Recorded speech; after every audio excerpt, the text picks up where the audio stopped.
Hello, Cleanup 1 for 1 here. I recently participated and won in Neetoro's 10,000 subscriber celebration tournament. The format for this $100 tournament was two parts. First, you had to win in a 64-player versus lobby, and the winner of that had to then 1v1 Neetoro himself.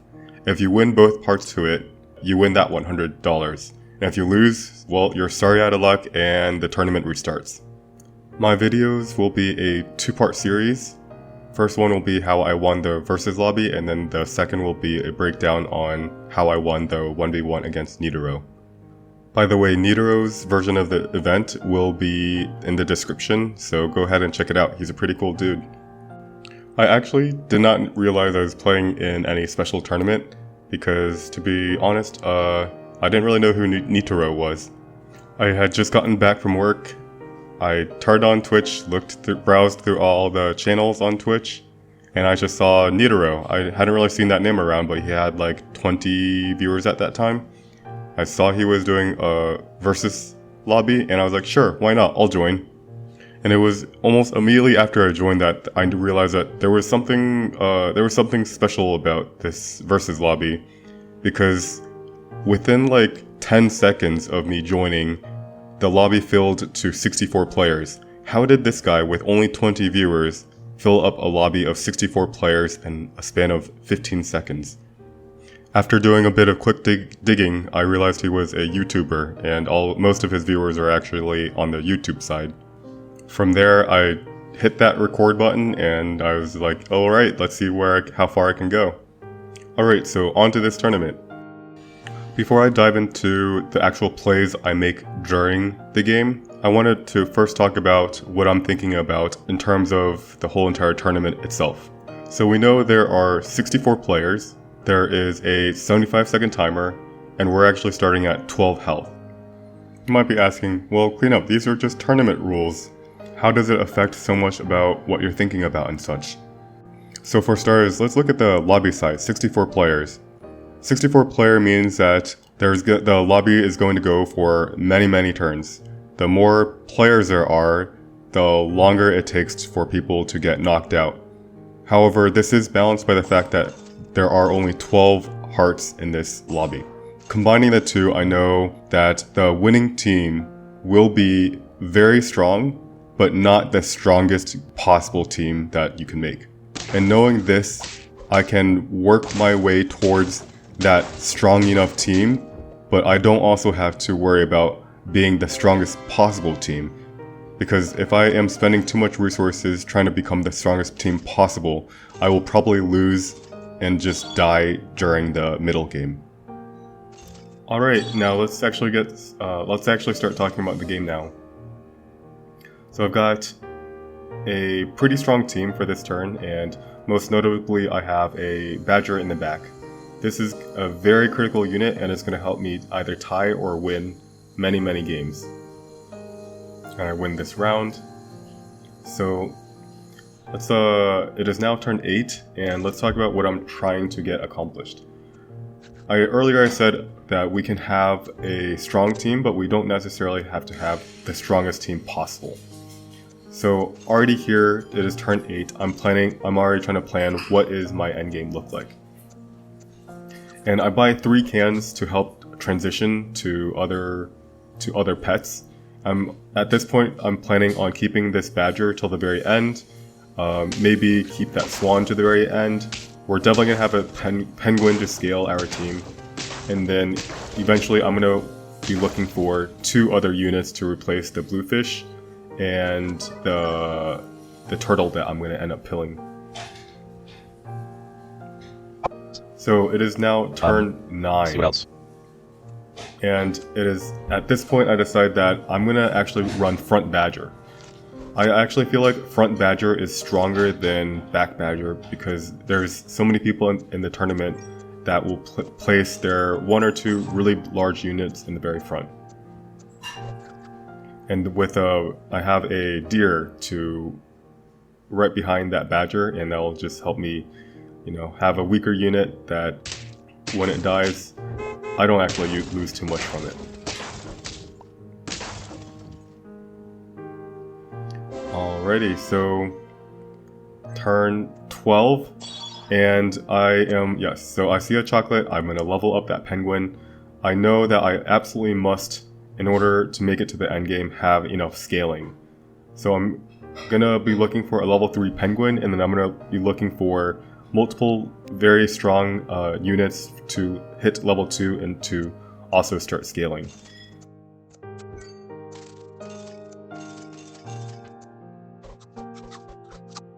This next up, I'd just like to point out how incredibly unlucky I was.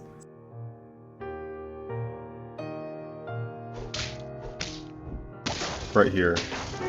Barely die, I barely miss killing it, then I leave that dolphin with 1 health. Alright, so back onto what I'm trying to accomplish. So I'm trying to fill in that last slot with a level 2 unit to scale immediately, but I want it to be a strong pet. And what is that strong pet I'm looking for? Primarily it's something like a rooster or a leopard. However, it's not very likely that I'll see either of those pets.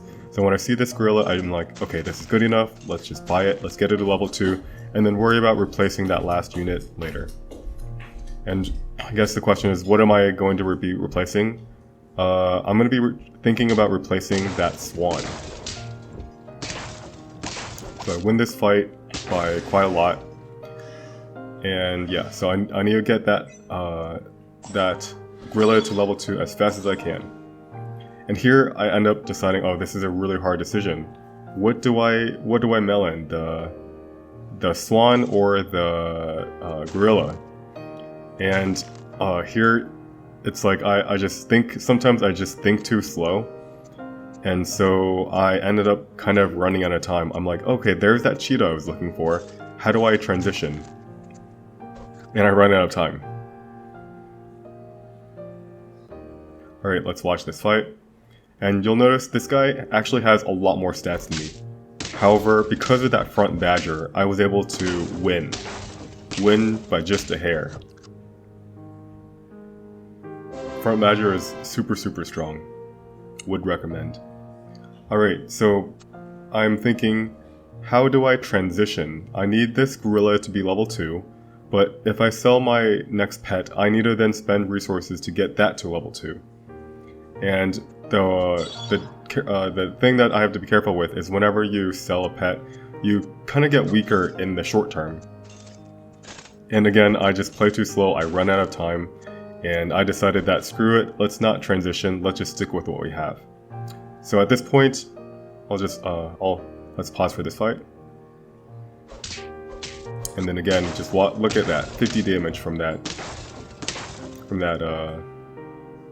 front badger. At this point, my team seems to be pretty settled. You've got 2 units that have really good utility, and you've got 3 units are just kind of flat. I buy a honey here, and let's just see how useful that honey is. Honey is actually one of my favorite units behind the what's it called, the badger, and you'll see why. It does 2 things. Here in this fight, you'll see what it does. It pops melons right there. And the second thing it does is that in the chance that your pet gets sniped, a bee gets dropped behind, and the badger will not end up killing the pet behind it. I really struggled here. I was like, oh man, I see 2 chocolates. And I decided, okay, I guess I'll just try to level up my fish to level 3 to get the +2/+2 to everything. This fight goes pretty well. Boom, there's that melon. And I win with a whole gorilla to boot. And at this stage of the game, I don't really have that much units to exchange. My team is set, so I'm kind of just buying pets here and there, and just checking out everybody's team. I noticed that everybody's teams, I'm looking for teams that are actually stronger than mine, and I don't really see any. Casil, by the way, he is a pretty good player, and however, like while this team is pretty strong, they didn't have enough scaling. Like, they had a really strong summoning team, but this is a 64 player lobby. You can't actually win 64 player lobby onto turn 17, turn 18, turn 19 if you don't actually have scaling. I just buy random stuff, buy random food, fill out my team, and pass the turn. At this point at this stage, I'm just kind of coasting. I know I'm probably going to win.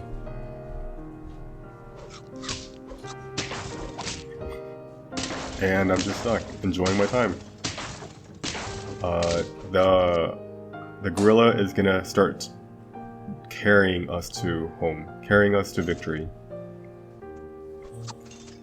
If I had, let's say, that otter, if I had never sold that pet otter, I would be very scared because I would have 4 units are just kind of flat stats and only 1 unit that has any utility.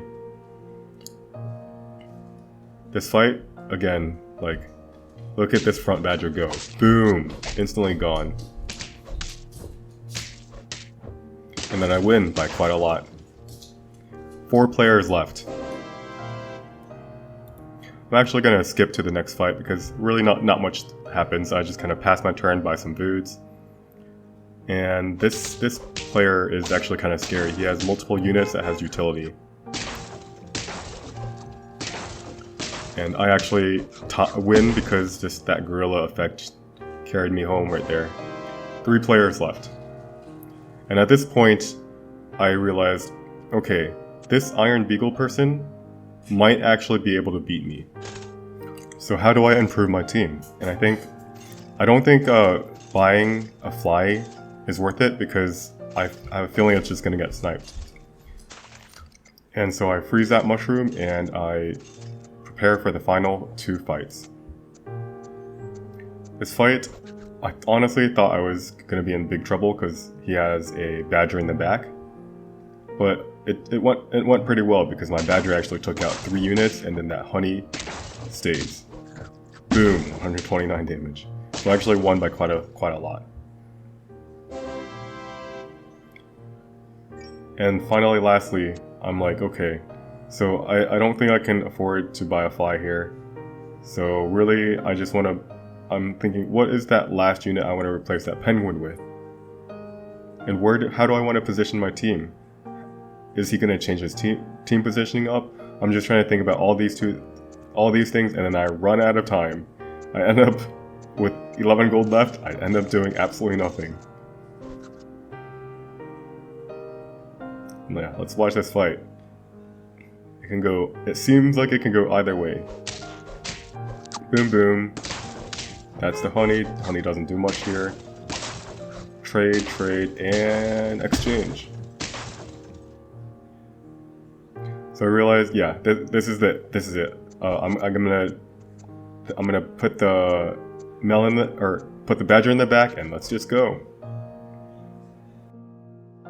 It's A, the friendly riders, versus Iron Beagle, the unwatched husbands. Who's gonna come out on top? Looks like it's gonna be a close fight. Looks like it's gonna be a very close fight, and then boom, honey badger. 1-1. That's all I need, and I've won the versus lobby. GG.